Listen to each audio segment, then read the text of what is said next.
Okay, guys, we're going to, what's going on? Yeah. So we're going to share something actually very short. You know, guys, this week we started actually a new book. But I have news. Next week we won't be here because next week is Shavuot, Friday. So I can't come to school. So probably there's going to be, this is the last week or maybe in a couple of weeks. So I was going to talk about something, maybe we're going to combine them together.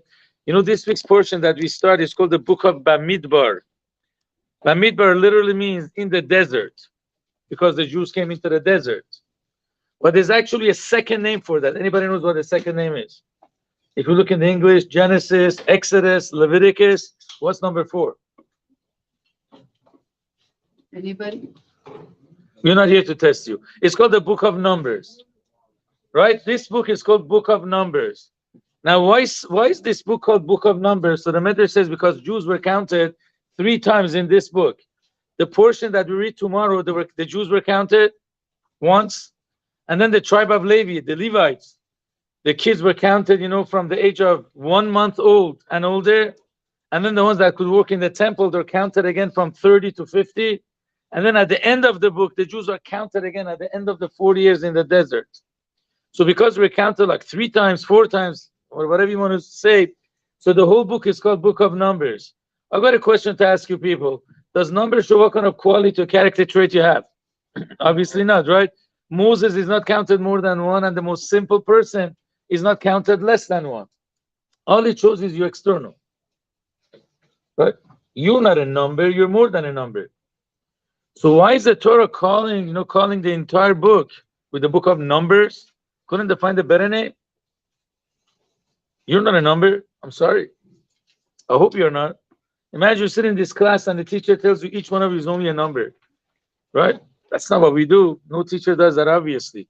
So any suggestions? Why is it called Book of Numbers? You were given a number by Yeah, they were counted. Number has to show a good quality, something good about numbers. everyone's equal in God's eyes. That's one thing beautiful. Everybody's equal in God's eyes. That's nice. See, you guys are smart. I came prepared. You're unprepared, but you have an answer. Put that in your resume when you get married. I'll vouch for that. I'm just kidding. But anyways, it's an awesome answer. But I want to go through another answer with you. See, people, we actually find this is very relevant. You know what's one of the main big reasons of people that commit suicide these days? I'm not a doctor, but I mean psychologist, because they feel they're worthless. They feel they're worthless. They're not worth anything. Some people feel that way for some reason. God forbid. So if he feels that he's worth nothing, why is there to live? You know, one of the ways that actually brainwash these terrorists, the little kids that go blow themselves up. Really, I mean, why would a normal person do that? All the money that I get from UN or whatever it is, actually the bureaucrats or the guys on top keep the money. They give these poor kids miserable life.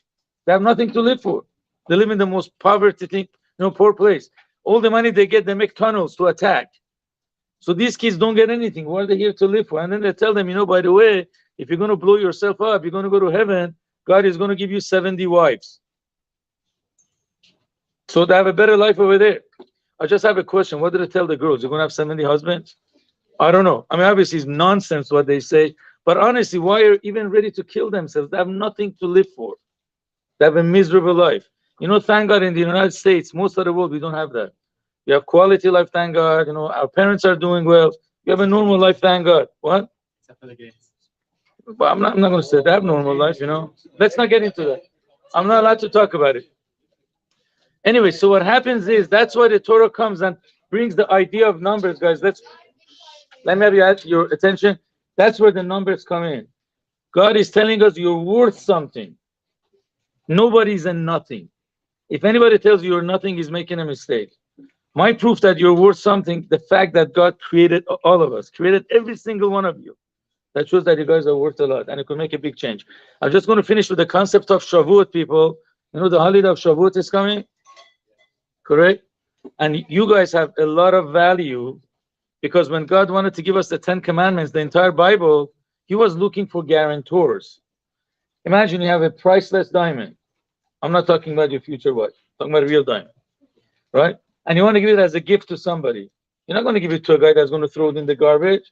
You want to give someone that is going to cherish it. Now, the greatest gift that God gave us was His holy book, but He wants to make sure that Jews will follow it.